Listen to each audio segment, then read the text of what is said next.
Good Saturday morning, ladies and gentlemen. Welcome to our 2022-23 budget meeting. Call this meeting to order. Can I get a motion that the agenda for the October 15th, 2022 budget meeting be adopted as presented? Councillor Moore will make that motion. Any questions, comments, or concerns? Seeing none, all those in favor? Motion carried.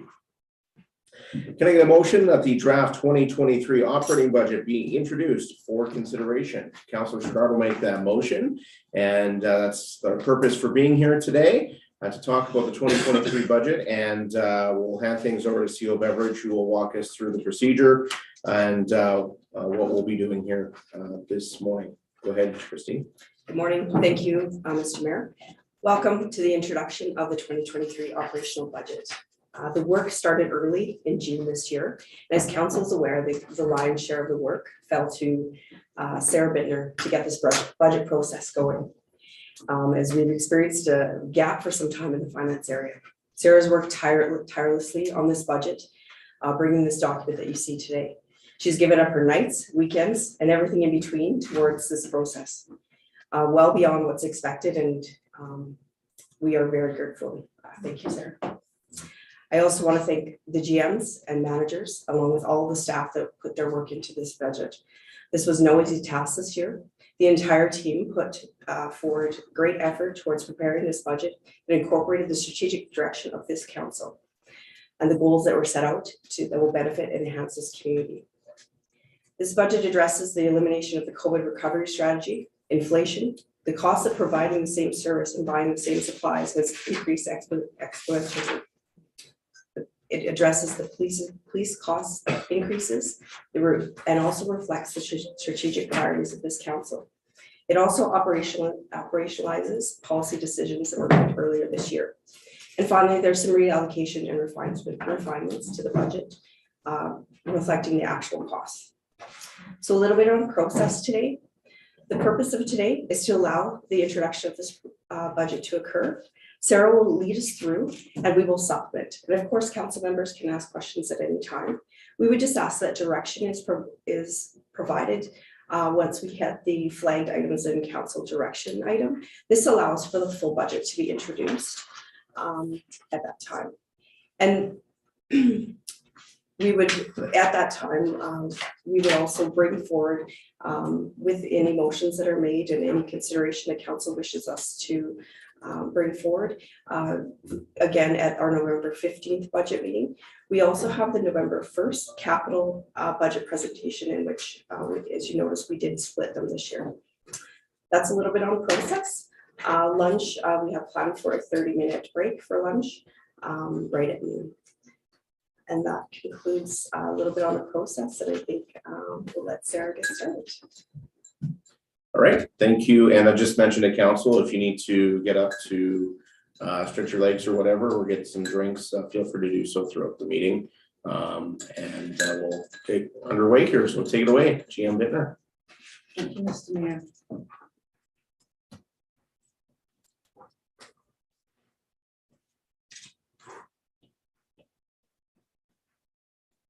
Welcome to introduction of 2023 operating budget. We're going through today. First off, you'll see some items in yellow. These are items, as I was reviewing for this presentation, that may be slightly different from what is in your agenda. Things that may have been missed, or a couple of little errors that were found as well. So today, just going to go through some items to keep in mind, some items of interest about this year's budget. Quick citizen budget summary. I know we went over that at a council meeting not very long ago. Our hopefully final COVID recovery strategy slide. Going over the municipal price index. And an overview of our personnel for 2023. Then we start looking at what makes up the base budget. A quick financial strategy from our asset management plan of 2018 that's in effect at the moment. Looking at the revenues that offset taxation, and then we go into the departmental presentations. So there were two columns in that were of note.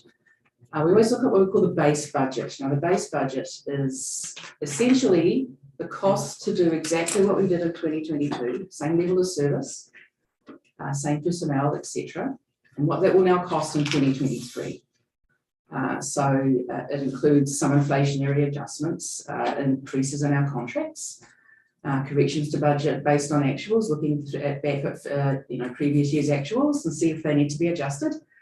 Some growth measures as well, and any extra required amendments. It also does include the removal of some of 2022's one-off projects.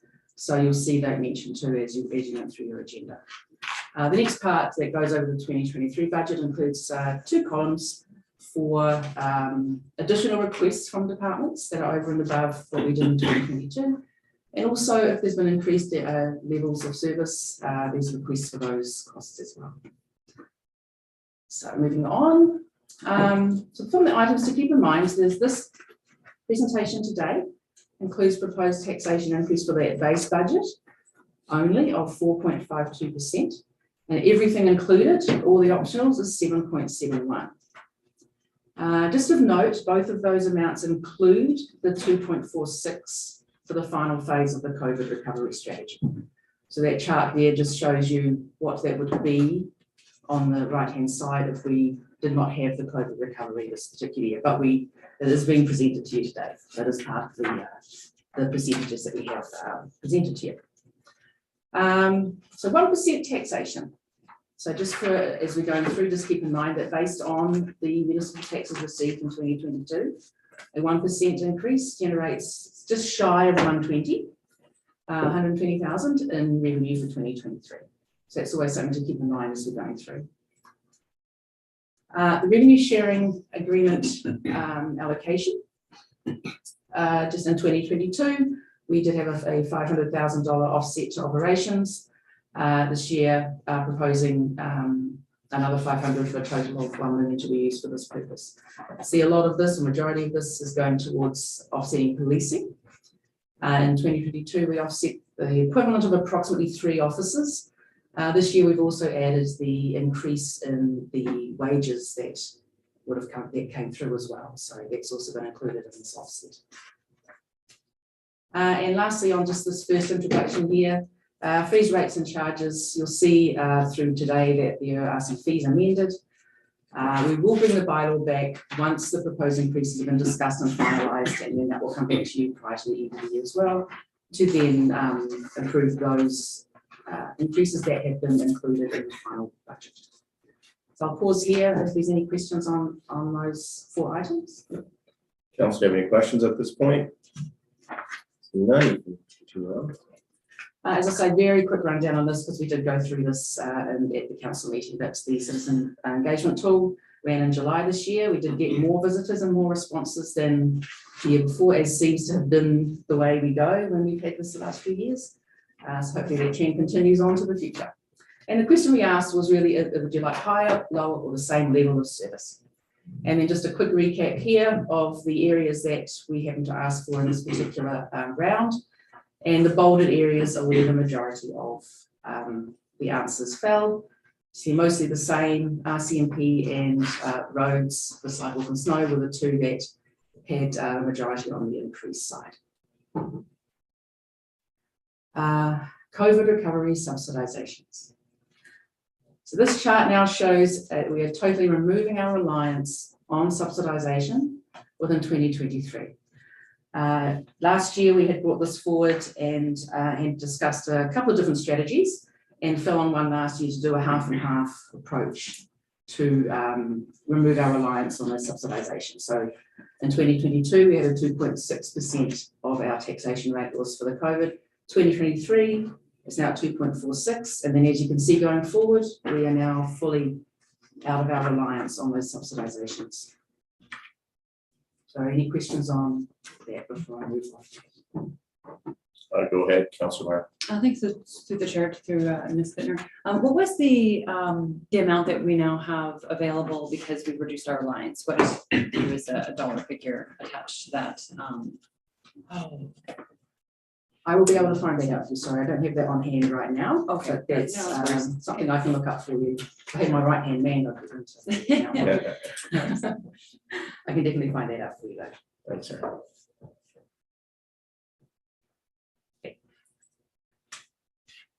Moving on to the municipal price index. So this really is inflation, is really what that means, inflation for municipalities. Inflation obviously is the level of the prices over goods and services over a period of time. And for households, you've heard of CPI a lot, and that's really for households. They buy very different things than municipalities do. So there's been a move towards municipalities finding out their own NPI. In previous years, we had used Edmonton's because we thought they were fairly close and it would, match fairly well. And they have a whole department of economists, I'm sure, who could do all this for us. But during and after the pandemic, we realised that you cannot use another municipality's NPI because the local circumstances can be very, very different. We've now have a formula to produce our own municipal price index. This is the first year that we have done this, so we have no history yet. So the line chart didn't look the best, so we brought it as a bar chart this year. So you can see the NPI, and for this year it sits at around 5.7%. The middle one there is the base budget. We've split it so you can see the amount that is without COVID and the amount including the COVID. So the base sits at that 4.52 and the base plus the optionals is at 7.71. But both of those, if without the COVID, are actually sitting below that inflationary rate at this time. So I'll pause here for a moment and I'll try and answer some questions on NPI if I can. I'm not an economist. Council, any questions on the municipal price index? No. At this point, this is one of the things that wasn't on my list at the beginning, but it was in your agenda. Just have a look at our personnel overview for 2023. So the cost of living is an amount that we use in some areas to help us with our salaries going forward, and it's within policies as well. So we base it on a 1-year average of the CPI for Alberta from July of this year, it'll be for July of 21 to June of 22. So we get a full 12 months, and then we take the average because we found if you pick one month, it might be an anomaly. Like towards the end there, we were looking at 8% CPIs per month, but at the beginning it was down lower. So rather than pick a month, we actually take an average from that. So we kept sort of incorporating everything that's happened within that year to come up with the CPI that we use, or cost of living that we use. So first off, with the council honoraria, there's a policy, council remuneration policy LC1, and that states that the honorarium increase is based on that 1-year percentage change from the CPI. And so in this proposed budget this year, we see the 2023 rates, the 2022 rates, and the differences that from last year to this year, from 22 to 23. Sorry. The overall taxation impact of 0.1% for council honorarium.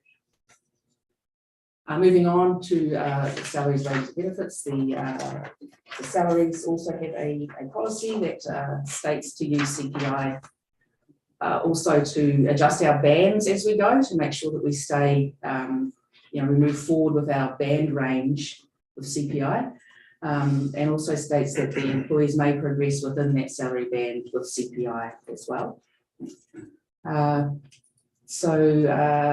The wages this year, we're in collective agreement bargaining will be starting soon, so we don't have the exact rate for 2023 as of yet. But what is in the budget is this, as you see before you here, the 2022 and 2023 difference, less the offset of grants and reserves. We had some positions that were covered by grants, and also a position that we had covered from a reserve for the temporary land use bylaw person to help us through that. So with both of those adjustments, we're looking at a total taxation impact of 409,000 or 410,000 for a percentage impact of 2.69. Actually, we'll just take one step back. I think I may have omitted to mention that the rate based on that for the personnel looking at the CPI is 5.37. That was the rate that we did with the, looking at that average over the year. Now, so the total impact on the budget for the salary and wages is 2.69%. Also this year, there are some additional staffing requests. So I popped them into this table for your consideration here. We have in Community and Protective Services a full-time administrative assistant, and also an additional summer student to help out through those busy times with community services. Parks have also requested a casual labourer more for the winter to help do their outdoor rinks. Moving to infrastructure and planning, a request for an increase in overtime for roads for snow services. This is really just in line to get in line with what we're actually spending on overtime in that area. And then also a new shared full-time administrative assistants for water and sewer. So the total of those is 210. If they were to be brought in, there are some funding that would happen within that. The community services positions would be in a cost share situation with Yellowhead County. So there would be some funding there. And of course, if it's water and sewer, we try and keep that cost recovery basis. So that would entirely be covered by the utility rates. So while no taxation impact, there's utility rate impact on that. So taking all that into consideration, the additional staffing requests have a percentage impact on the budget of 0.79%. We will review these again later on. You'll also see them show up as we go through the departmental ones. So now we look at what makes up our base budget of 4.52%. The first part there is the COVID subsidization removal of 2.46%, takes us out of that recovery strategy. The obligations, I've pulled out some of the, these are the ones that had more impact than just general adjustments throughout the budget. So the electricity and gas, some of those are covered by utility rates if they are in the water and sewer world, but the rest that it isn't has 0.39% impact. The policing, this is that increase in wages that was mentioned a little bit earlier. That is 1.96%, so almost 2% of an increase to cover those. With the compost bin, if you remember, we did have, we were looking at building a compost cell at the landfill. That came in a little bit, I think, over what we thought, and then there are operational costs as well ongoing for that. So this is a little bit extra to help with the operations of the compost bin that is located at the recycling compound, recycling centre compound. Maintenance manager is our work order system that links through to our asset management system. We implemented that last year. Now this is just the ongoing subscription for that throughout the into the future. As we just looked at, the salaries, wages and benefits have the 2.69% effect. And then there's other obligations we have, and there's insurance, these contractual increases, etc. Some of those little pieces come to 0.26%. Now, as mentioned earlier, the proposed RSA offset, that increase of the 500,000, does bring that down to 4.17% to help offset some of those costs. Under the other is just some very small areas here for growth and very small budget corrections and trends. So those added together make up what you're looking at for the base budget. So as I go through the departmental presentations, I won't concentrate too much on the base unless there's specific questions that you have as you've gone through your agenda. I'll more concentrate on the additional asks. So just quickly, a quick reminder of our asset management plan in 2018, recommended the yearly increase in utility rates for water and sewer as follows on the screen: 2.2 for water, 4.4 for sewer. They have been included in this presentation today.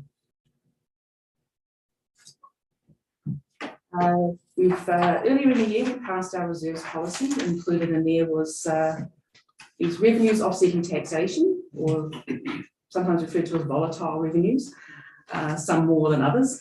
So just looking at this, these are the list of the ones that within our budget that we have revenues that offset our taxation that we should really be addressing into the future. And the percentage at the side of those is the percentage it would be for this budget to cover that cost if it had disappeared. As you see, item 4, you'll see when we get to the Public Health Department presentation, the lease for the doctor's house, they have been cancelled as of December 31st. So this is one of those revenues now that we no longer get. So that impact, 0.24%, like it was on the lower ones, is now included in back into our taxation request, because we no longer have that revenue to offset. You'll also see within the reserve policy, it states that the administration will bring forward a 0.5% taxation increase to start moving some of these revenues out to reserves.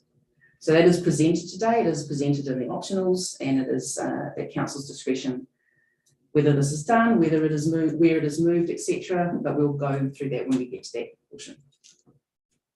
So any questions on those? Councillor Pacini, go ahead. Through the mayor, Ms. Bittner, why has the doctor's house been cancelled? Through the chair to Councillor Pacini. We had, when we first started the initiative with the doctor's house, it was sometimes wasn't rented for monetary value, it was just there for them to use. Then we were approached by a regional practitioners association, and they requested the rental of it to be used for doctors, but also for them to be used for locums or nurses or people that are just coming to the community for a short amount of time within the medical field. And they took on the leases of that property. We have a lease for the upstairs and a lease for the basement suite. So we have 2 separate leases. Just within the lease, there is they have their out option of giving us that notice, a month's notice. They've given us a lot more. They just no longer require those residences based on the need for the future. Go ahead. So were they renting the full house, or were they just renting the basement, or were they just renting the upstairs? Through the chair, they were renting both areas, and it was a lease. They paid for both areas regardless of whether they actually had anyone in there at that time. They wanted to keep those open. They no longer need these premises for that purpose. So if I may further, what are we gonna do with locums now? Like, what are they gonna do for housing these people? And I mean, that house was purchased to help with their doctor situation. So I'm just curious why that's changing. Through the chair, they have other properties in town as well, not just that one. This group of this Rural Practitioners Association, they have other properties in town, and they are now using those instead of our property. So they had our property, they had other properties. I don't know where, I didn't ask those questions, but they also have other properties in town that they utilise, and just based on their need, they have cancelled the lease for our particular house. Thank you, Ms. Bittner. It was very surprising to hear this, considering the amount of traveling nurses we have working in our community right now. I was really shocked by that. Plus, we have a lot of locums that come through. So, yeah. Go ahead, Councillor Taylor. Through the mayor, just wondering, was it a competitive rent issue in terms of the rent issue, that the rent that we charge as opposed to the other homes that play part of this? Through the chair to Councillor Taylor, I didn't ask, actually. We just received the notice in the form of letters, just mentioning that they were stopping the leases. I did then have a call with the lady, and she was just saying that it was just we no longer require all of the properties that we have in Edson. We can also approach the doctor's clinic now and look at more of the arrangement we had before that company came on board, and deal more directly with the medical centre if needed. Good, Councillor. Through the mayor as well. Just if you look at the history, for years we rented an apartment, and then we realized the conditions we were putting doctors. You couldn't figure out why we were getting doctors. I really hope that the facilities that they're utilizing, they're putting these people in decent places so they get a good taste of our community, not a poor taste of our community. And that was the whole purpose when the county and the town bought that house, was to have a place to put the doctors. So I guess the conversation needs to be had with our clinic to make sure that when they're trying to recruit, they have this tool for recruitment. And If they have locums come in and they don't have a place to stay, we have a place for them, so. We don't want to be without doctors. It's hard enough to get an appointment right now. We're one short. CO Beverage, Yes, so we do plan to follow up and to ensure that we do have opportunities for our doctors. We do recognize that this is something that we don't want to be without, and having proper accommodation. So just, we had to note this within the budget that it was being, it's not that we're just going to leave this item and we do have the county as a cost shared on this as well. So working with the county as well. Councillor Moore. Through the mayor to Ms. Bittner. So what happens to this house now? Is it being up for sale, rent? Councillor Moore, yeah, it's still available for use, and as was indicated by administration, we're gonna look and see if there's still a need for the physicians for it. Could also be considered for other professionals in our community or for a local organization. As we know, we have many struggles recruiting for the town of Edson, but that's something we'll have to discuss with Yellowwood County as well. Right. So moving on, we go into the departmental presentations. As mentioned, I won't go over too much the little increases within the base budgets, and concentrate more on the sort of impactful parts. This is our sort of the department, if you like, where taxation, concessions and franchises, our requisitions are paid through, etc. Really here of note is just if we're looking under the concessions and franchises, there is an increase there. This is based on the franchise fee revenue policy that was passed. It also takes that CPI, that 5.37, and within the policy states that what we will bring forward to council is an increase based on that CPI. So this budget includes that, but if you look further down the correction and trends line, you see that going out at this point to a reserve. That's also a discretionary use of that. That's just basically following the policy states that it may go to the reserve. So in this part, I have put it there. It has no impact on taxation. But that's at council's discretion as how that is actually used, or if used at all. So really, that's really the main change there. Apart from obviously, you can see the 295,000 for the COVID recovery gone. So, any questions on that quickly before I move on to so now go to legislative and exec office. So legislative is it's council's expenses. So as you see here, we don't really have very much change except the honoraria that we spoke about earlier. Moving on to executive office. Again, not really much of any note here, apart from on the additional budget requests. We have the addition of an Apex pension plan. So we're proposing to bring this in as one of our staff retention recruitment initiatives. That's within the additional requests. To the mayor. Go ahead. To the mayor, sorry, could you just elaborate on the Apex pension? I may hand that over to CIO Beveridge if that is all right. Certainly. Thank you. This right through to Councillor Taylor. So this is a supplemental, pension that is often offered to executives and management in municipalities. It is, I of course don't have, yes, the 2.6% from the employer portion and the balance on the employee portion. This is just an added benefit for management to allow for to, I guess, prop up the compensation. Councillor Sharp. Through the mayor to Christine. So just so I'm clear, so in the past, there was no pension in this, so we're adding this, that's where I'm There's a losing base.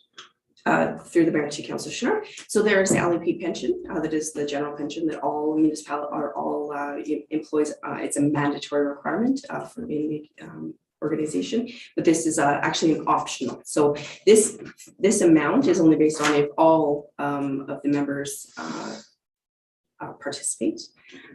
So this is just supplemental. Okay, thank you. Moving on to human resources. Again, under the under the additional requests. We have the a proposed increase to the wellness program for $16,000. That's another one we're looking towards our staff retention and recruitment initiatives as well. So that will increase the amount available for the wellness program for staff. And also the introduction of a leadership training through HR as well. So that's the other 16,000.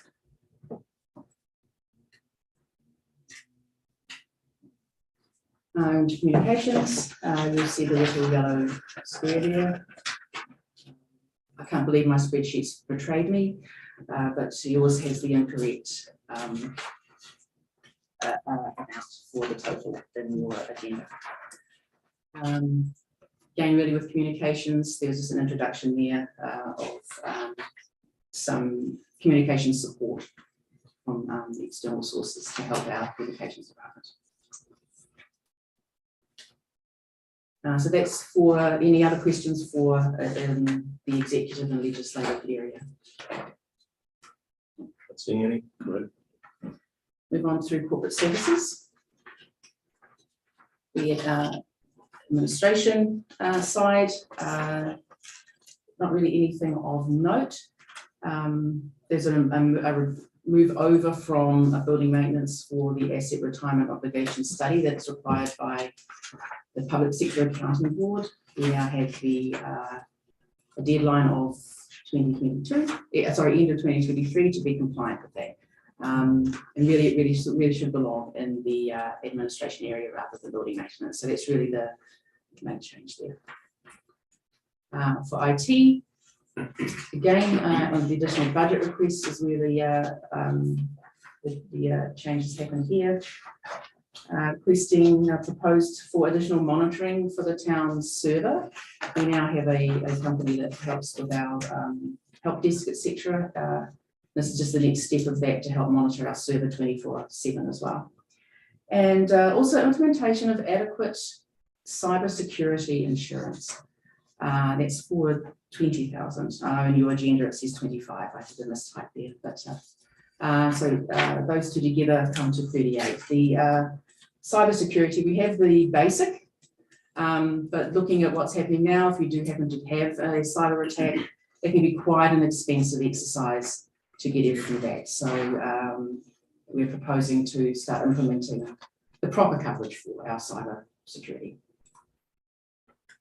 Councillor Taylor. Yeah, through the mayor, through this, the cybersecurity insurance, is this in case of holding information sort of hostage and having to pay a ransom or something, or is this something else in terms of insurance? What does that mean? Through the chair, it's yes, and in any yes and beyond. It's Okay. anything that may attack our system, or we have to rebuild our systems. That can be, I think, covering even through loss of wildfire, those sorts of things, would then help us be able to build back up our IT department. Excellent, thank you. Councillor Byer and then Councillor Schnurr. Thanks, for the chair to Ms. Bittner. Previously, it's been mentioned that we have some challenges with our what we call, I'm trying to remember what it is, within the computers and having the proper programs that talk to each other and that we can have enough information uploaded onto it, and instead of having all of our files, in CCANs and having to rummage through and find things, that we get things properly loaded onto it. Is this making sense? Go ahead, Sue Beveridge. Mr. Mayor, through to Councillor Mayor, records management system. Yes, No, that is not included. it is not addressing that. Okay, thank you for this management. Okay. Councillor Schnarr. Through the mayor to or from Ms. Bittner. Just to follow up on this insurance cyber, that's what I'm trying to figure out, because they're insuring for what exactly? Because if you get a cyber attack, there's other ransom, or you spend a fortune cracking through it. So does this help cover that cost or no? That's where I just want clarification, because you said fires and stuff, but that's the real attack, and that could be in the hundreds of thousands. Yeah, So is there a cap amount that they will pay, is I guess my question? Like they'll pay up to a number, because when you buy insurance, you're insuring for a number. Do we know what that number is? I don't think we'd want to say that publicly. No, but I'm just saying, Yeah. so without saying. It's insurance coverage. But we have insurance coverage that would be adequate then, because some of them get really costly. Through the chair to Councillor Schwannard.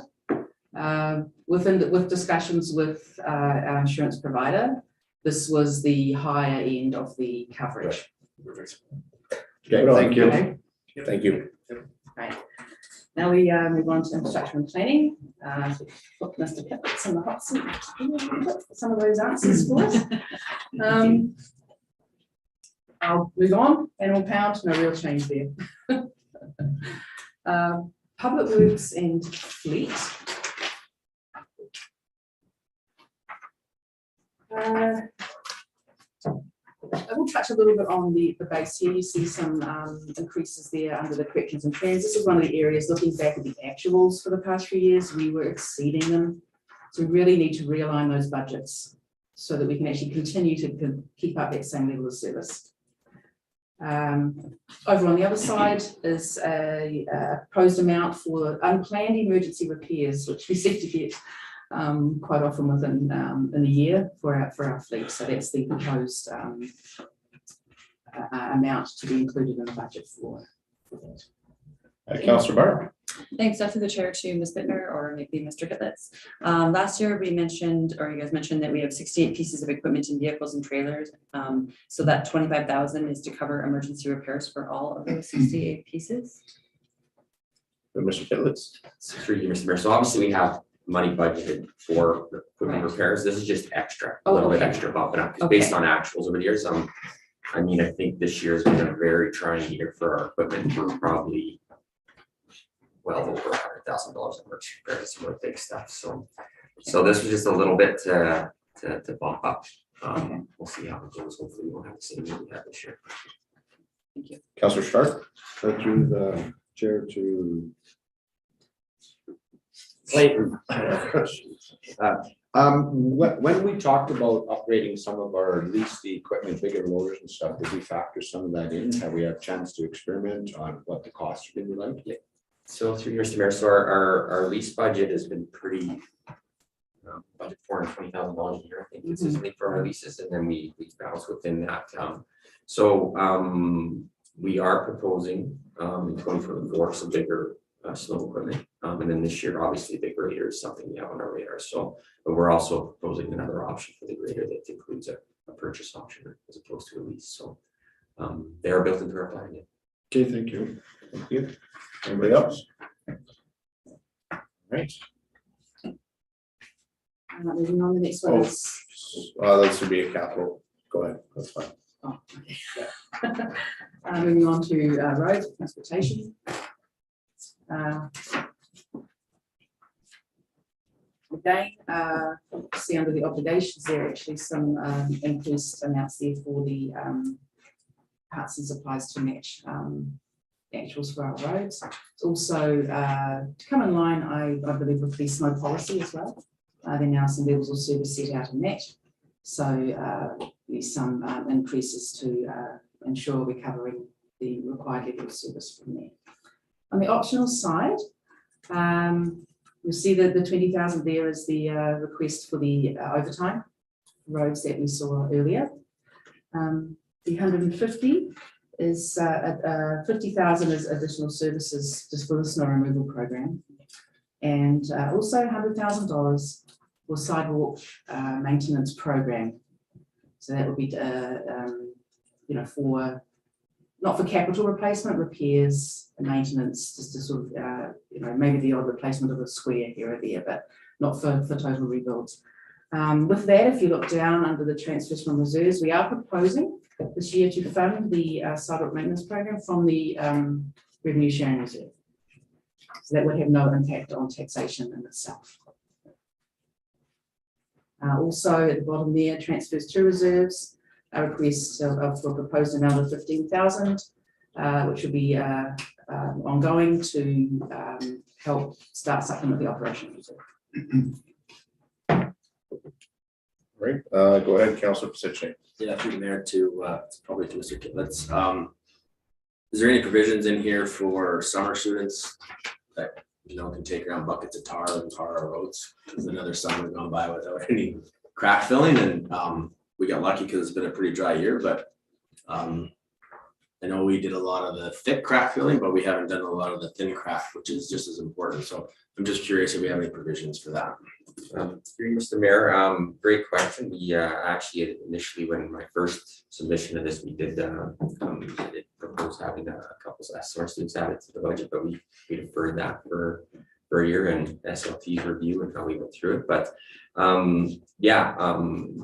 certainly it's something that was the big reason, I think, from talking to crews, if they used to have more summer students in the past, they could get the whole town done every year. And over the years, as we've sort of trimmed up our budgets and things have gone up, we haven't had that. So it's certainly something that we considered, but given all the other competing priorities, we deferred that for this year.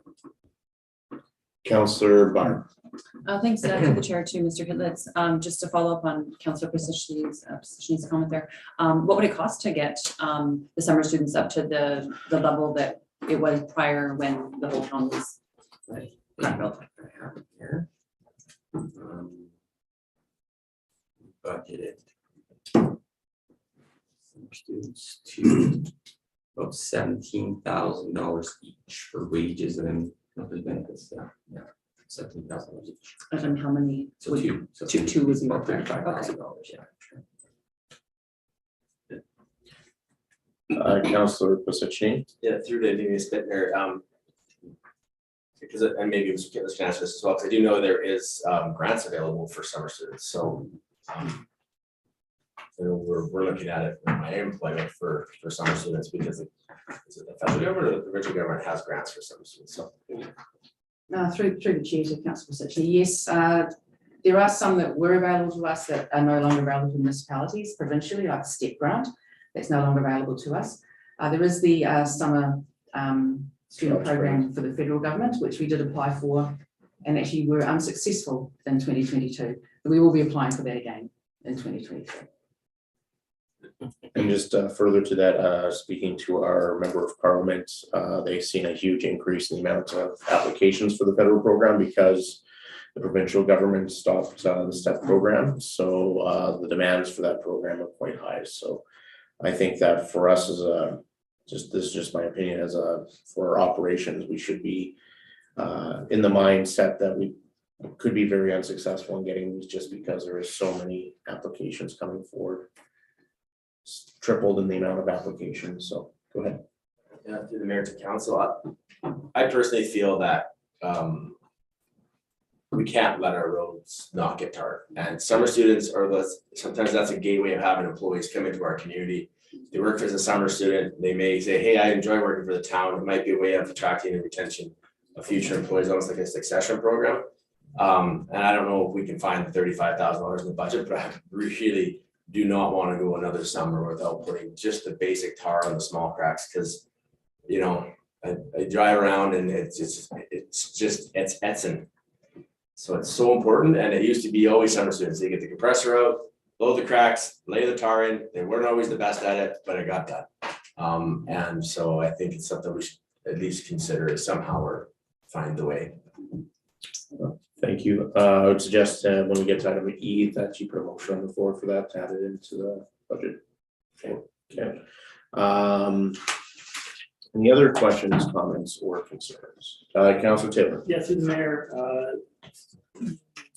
additional $50,000 for the snow removal program, was that looking at for the alleyways, or was that just above and beyond what we're looking at now?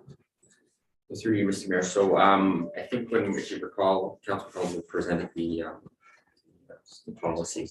So I think we initially, and when we started, we had $50,000 for general contractors for truck hauling. And then additional 40 for the rear lanes. I think where we landed was we weren't gonna make the lanes a priority. So we reduced it to 50, so that's to cover everything. And if we have an extreme winter like last year where we need, we talked about is we would use the CAO's ability to draw from the reserve to help with that. So to reduce the impact down on the budget, we took that out. So, but if it's a lighter year, that should be plenty. But we'll have to see how it goes. The wasps are building ground nests, so we should be okay. The wasps are building ground nests, so we should be okay. Yes. And anybody else? All right, well, I have a few questions. I know that we conducted dust control this year in conjunction with Yellowhead County's dust control included in this budget this year. As well as with Yellowhead County now dust controlling Wilmore Park Road. The access into Wilmore Park is quite dusty with a lot of pedestrian traffic. Have we included provisions to dust control that as well? Through Mr. Mayor, I don't believe we've enhanced or added anything to that program. No, we did look at a second application because right now we're budgeted for one. We deferred that as well, but no, I don't think we've added anything to the existing program. So where was that specifically? The access to Wilmore Park. Okay, just Road, or off off the main road. Okay. In particular, between the overflow and the main campground, that site is very busy now, and that road is very sandy and kicks up a lot of dust. So I would, I'll put a motion on when we get to E to consider that. I don't know what are we spending on dust control right now? If you have that number, I think it's about 18 to 19,000. go ahead, Mr. Fisher. Through the chair. It was, this year we spent $17,000 on one application for our roads. We can get a quote for the November, or like an estimate if the motion is passed. My guess would be a couple $1,000. And so just follow up. So which roads get dust controlled within the municipal boundary? Currently, we're including the gravel network, 63rd Street. That's the Of course. Golf Course Road and the Jade Road, so the service road just off the drive. Yeah, Glenwood Drive Yeah, and the town section on Wilmore Park Road too, probably. we didn't this year because, you know. Okay. And I think it's been much cheaper for us to piggyback with Yellowhead County on that as well. Is that correct? Sue Edwards? Mr. Mayor, through to council, yes, we have actually, we're recognizing that there are opportunities to work with Yellowhead County to actually help us with that. So we've been in discussions with them on this to reduce our costs as well. Okay, excellent. So as a landowner in the county, do we feel like they have to pay 50% the county preserve? I think they treat us fairly well as it is, so we'll push it. My other question is with line painting. I know that was something that was with all the changes happening that we're a little behind on. Is there budget for line painting for 2023? And does that include the accesses onto the highway, the turning lanes? Yes, we do have it in the operating budget. 50,000 is budgeted for the line painting program last year. So I think includes everything with that, the whole city, or maybe we probably get the, depending on the cost, I guess. It really depends on the costs. $50,000 was really tight in 2020 and 2021 when we did it. This year there were material issues and it was significantly more expensive, so we don't think we would be able to get absolutely everything. Sure, what's part of the list. Okay. Thank you. Anybody else? All right, we will move on. Airport, no significant changes from 2022. Under engineering. Again, nothing really significant over on the additional budget requests. There has been proposed addition for some external consulting. So there is a need for some of that within the engineering department. Questions on engineering? Councillor Meyer? Thanks, that's the chair to Ms. Bittner. The municipal energy manager, so did we not get the grant or we're just not going to fulfill it? Through the chair to Councillor Byer, the grant was would have run out anyway, I think at the around this time in 2022. And I don't believe, Mr. Fisher may step in maybe, that there was a chance to renew that. Okay. Through Go ahead. Chair and Councilor Byer, there was, the program ended in 2020, September 2020. To date, there hasn't been any announcements about future funding or extensions of that program. Informally, we've heard that it may come out, and if it does or when it does, they'll reach out to us and let us know. There's not.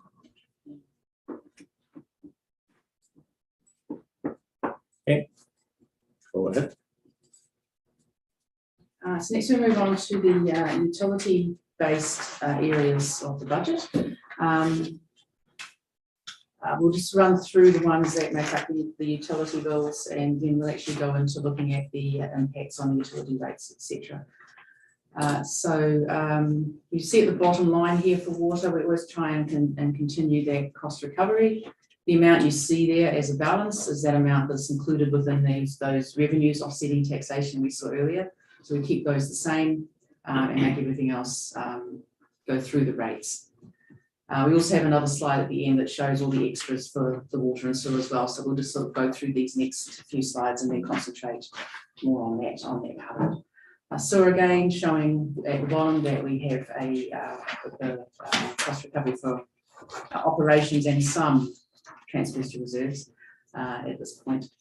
Waste collection is a contract, that's just the change, the inflationary change for the contract for waste collection, and also for recycling. So those four together make up the utility rates, along with a small amount for stormwater that also offsets our expenses and roads. So looking at the slides, which are missing lines for some reason. Sorry about that. Again, pointing out down the bottom, there's a little yellow part there. I don't know why spreadsheets betrayed me this year. That didn't update to the new sewer rate, including the optionals. It still had the amount for the base. So looking at base budget, you can see on the left our rate at 2022. And then we show you the increase based on the operational increases that you saw, and also the increase for the asset management portion, the percentages for water and sewer that goes straight to those reserves, and then showing you the 2023 rate that results from that. And then on the right shows an average annual increase based on 20 cubic meters cubes a month of usage. So I've split it up so you can see the difference between the base and the optionals for those two areas. So we can flip back and forth between these two as we need to. So talking with when we're looking at the water, so included in that base budget and those increases for the base is the parts and supplies to match again those actual cost trends that we look at along with the chemicals. Now the next chemical one for Vision Park. This is you'll notice it was in the growth column within your agendas there. Every time we build, not every time, but a lot of capital projects we build will always have an operational impact once they come online. So this is the part for the Vision Park well. There'll be some extra costs required once it comes online. Of course, there's regulatory things that come down the line all the time. So there's a regulatory lead removal included there as well. There's salary adjustments, other small adjustments as you can see, and then again the transfer to the AMP reserve that was mentioned. So that is what is included in the increase in the base. The optional for water introduction of a maintenance program, an emergency repair program, half of that new administration assistant we talked about, and also a proposed increase in reserve transfer to start putting some money aside for the replacement of infrastructure. On the sewer side, again in the base budget, matching actuals, adjustments for the wages and salaries, other adjustments, and again the reserve transfer to the AMP. And the optional requests or proposals, I should say, is the implementation of a backflow prevention program that I may pass over to Mr. Kitlitz in just a moment to explain a little bit more. The 50% of the admin assistant, and again a proposed reserve transfer to start building up those reserves. So I also might pass it to Mr. Kitlitz to just a quick background on the backflow prevention. Sure, thanks.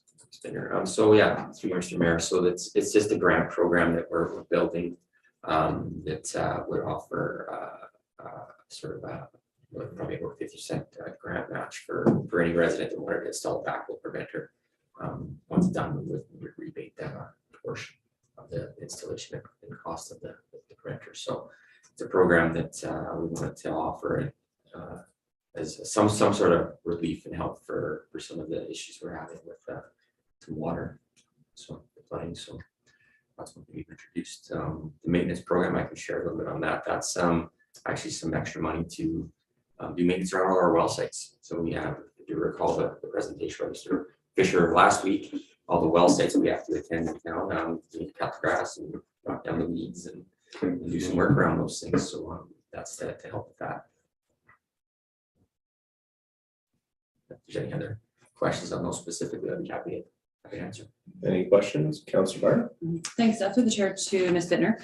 So just trying to make sense of the water and sewer operational increases compared to the asset management increases, and then where those belong in the numbers there. So we have the 0.04 and the 0.08 asset management increase. Is that reflected as that proposed revenue transfers for 72.5 and 70,000? Is that what that is, or is that separate of that? The AMP is if you see under the very last items on the base budget, we have for water, we have the reserve transfer, the yearly 2.2% is what to add to per cubic meter is the 0.04 cents.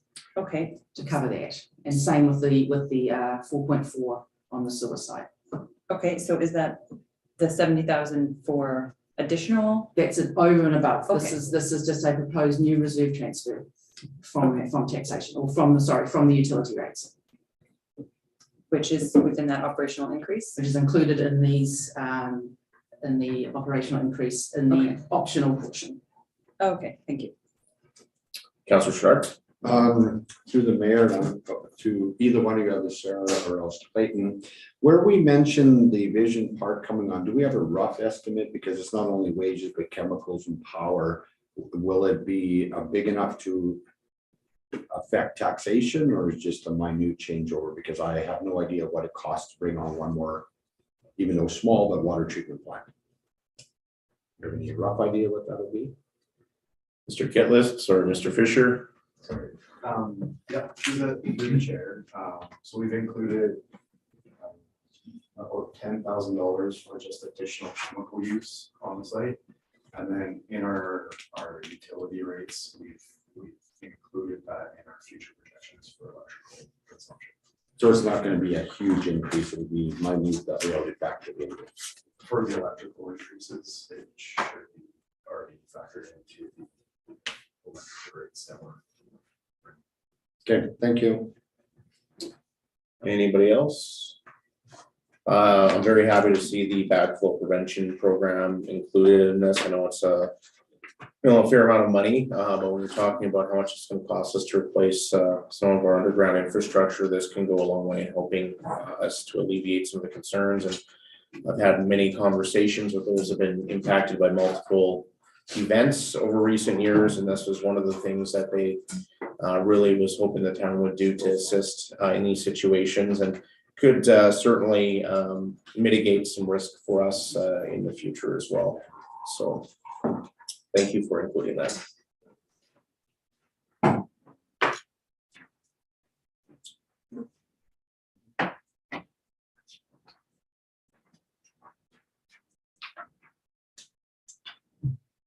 Any other questions? So I don't know, are we gonna talk about this in our in-camera session about the additional position, or can we get further details on why this position is needed? Sure, Mr. Mayor. So, Public Works building, we see a lot of traffic, phone traffic, lots of paperwork. And right now we have one administrative support there for 3 managers and that entire operations. It's a load. This year, we also had some deals off for a while for medical leave, and we managed to get a couple of casuals that we were able to retain for the most of the summer. And the difference in our ability to manage the number of invoices that come in, time cards, work orders, phone calls, it just was so much easier. So it's really just a volume thing. Support for the managers, support for the department. There's a lot of work that goes through that office. If one person is just not enough. CO Beveridge? If I may supplement, Councilmember Fowler, issues with our inventory system as well. That's a pretty key item with this particular position. So just lots of volume. So through to CO Beverage. So as was noted in our audit a couple times now, the inventory system. So this position would allow us to have the resourcing available to get a better system in place. So you can see this in our audit in the future. Mr. Mayor, through council, we are doing everything possible to ensure that this isn't something that we see in our future audits, but it's a work in progress. Work is, is that fair? Yeah, just on that note, we're keeping the kilos back, we're keeping the casuals for the rest of the year to help us catch up on that, so. That's everything for sure. Just another follow-up. When it comes to the reporter problem app, is that, would this position allow for better connectivity with the public on some of those complaints that are coming through? I do know that earlier this year we were receiving some complaints that the follow-ups weren't happening. Obviously, we've had some struggles with staffing, and people were fairly accepting of that point, but they should hopefully increase the level of service to the public.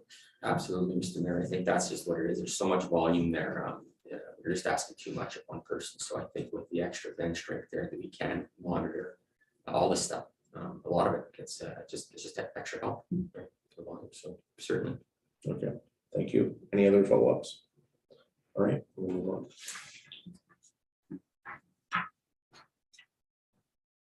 Next, we're looking at the landfill. Over on the optional side there, you'll see a proposed fee increase. That's to align with the regional tipping fee. At the moment, we charge $50 a tonne, and the regional fee is around $64 a tonne. So that's just a proposal there for the what we're having with an increased fee. And obviously, to offset that, is the county is our cost share partner for the landfill. They would also see a reduction in their charge for the landfill as well. So you see that's what that offset is there. So that's really the major change there for landfill. CO Beverage? Mr. Mayor, I believe it is 61. Yes, we just got that information just the other day. Yeah, we received confirmation of that. Oh. It's $61. Oh, Just want to okay. be clear. Okay. Councillor Barr. Thanks, that's through the chair to administration. So if we're currently at 50 and the Hinton landfill, I assume that's the one that you're talking about, the original one is at 61. Do we know what the Alva County tipping fees are? Or if they're doing anything with their landfill fees? They're just transfer stakes. Go ahead. So yeah, so my understanding is all the municipalities within the region pay that $61 fee to tip. So they would have a different rate than us. Okay, thank you. Through to administration, so we were just past our interim budget at regional waste management. Where does the regional waste management fees and tipping fees fall? Which line item under the landfill? Is that contracted services? Yes, it is. Okay.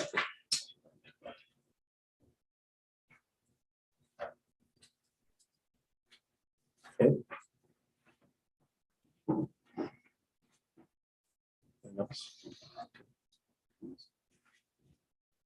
Next we move into planning.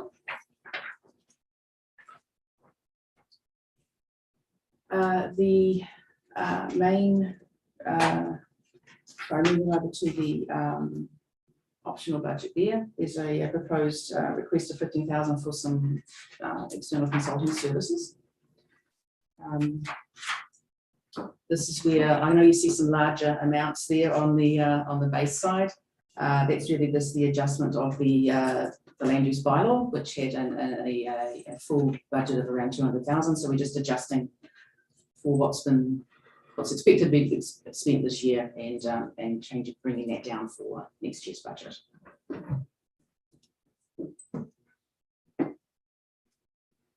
Everybody's good. Questions?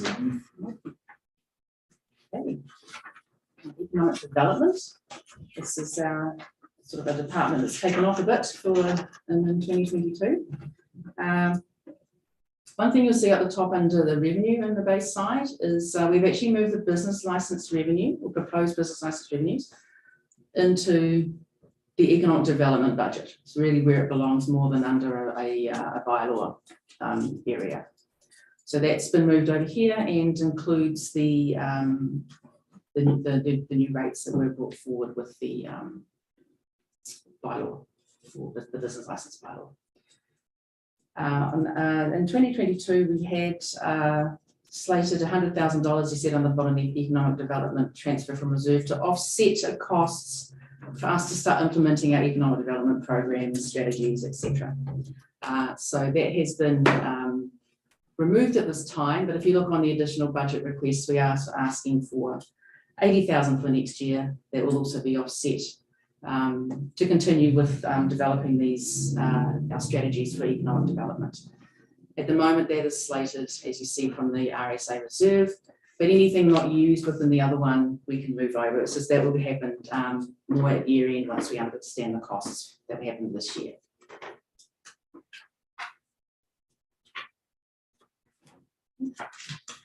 Lands and subdivisions. We've budgeted for the sale of 3 lots in Hillendale. As you see at the bottom, there is no taxation impact here. Any monies we make from those sales transfers out to reserves. And that's it for infrastructure and planning. So anything wish to go back over or any other questions for Mr. Kitlitz before we move on? So a question to Mr. Kitlitz under lands and subdivision. I know that we are waiting the passing of our new land use bylaw, which I think will be a huge help in terms of developments in our community. From that point, are we going to have a strategy to deal with Hillendale, which is really hampering our abilities right now in order to move some lots and get some construction going in that subdivision? Yeah, Mr. Mayor, for you. So for sure, I mean, obviously the message is received that that's an important initiative for us. So as part of it, in conjunction with the land use bylaw, I think one of the things we're going to be doing is reviewing all the restrictive covenants that are out there and making sure those aren't hindering us as well. And then obviously there's a lot of work on the exploratory side in terms of getting out and trying to understand what there's some visiting with builders and developers to try to determine what options we have out there. So for sure, it's an important item on our work plan for economic development. So more to follow, but it is on our radar for sure. Thank you. Any other questions? All right, well, thank you, Mr. Kitlitz, for your help on this, and Ms. Bittner as well. We are going to take a brief 10-minute break. We are having a technical issue with our live stream, as well as to allow people to get a coffee and refresh. So we will return at 10:20. Thank you. Just three people in the room.